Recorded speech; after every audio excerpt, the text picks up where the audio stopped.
Hello everyone, in this video we show the clone management tool developed up on HAnS plugin.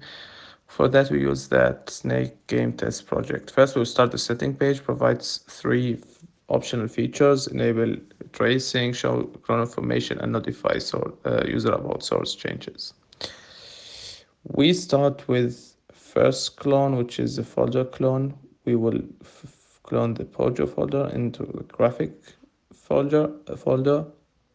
We set the name, and by doing that, after reloading the project, we notice that a textual file called trace database file was created in the project root, showing the trace and the feature was cloned.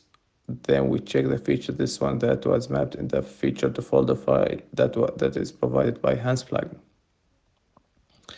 So by doing that, we are now able to trace clones, whether they are now folders or, by this example, method clone called change color and is mapped to the update feature. Now when we clone it to the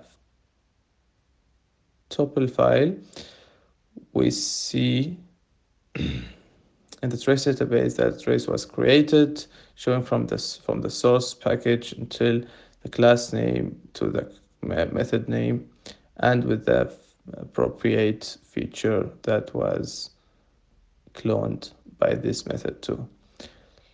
Now, for instance, if now we change the feature to color feature and we check our feature model, our feature model does not has the feature this feature name.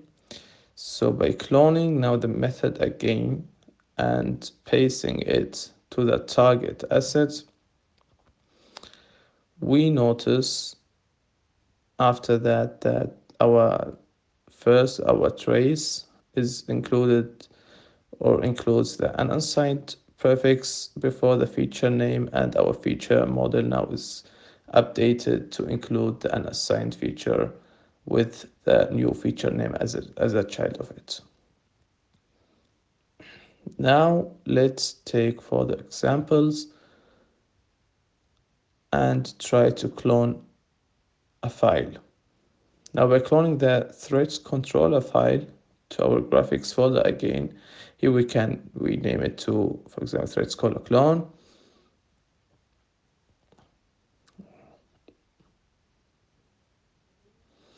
Now we notice here that this trace was created in the trace database, including all features that our file was mapped to.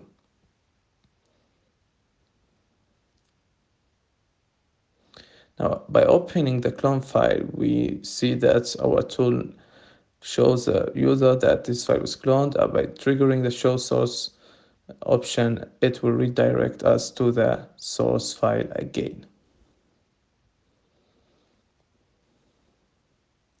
Now, for instance, we want to change the feature that was mapped to the stop the game method, and now we save the file. Now, if we open the clone file, we see that another notification says that this file, that the source file has been changed. And by triggering the merge changes action or button, we can view here the changes happened in the source file on the left side, and we can merge them directly by one click. Now, after opening the clone file again, we can view the changes were changed here as well. So we can hide the notification, and that's it. Thank you.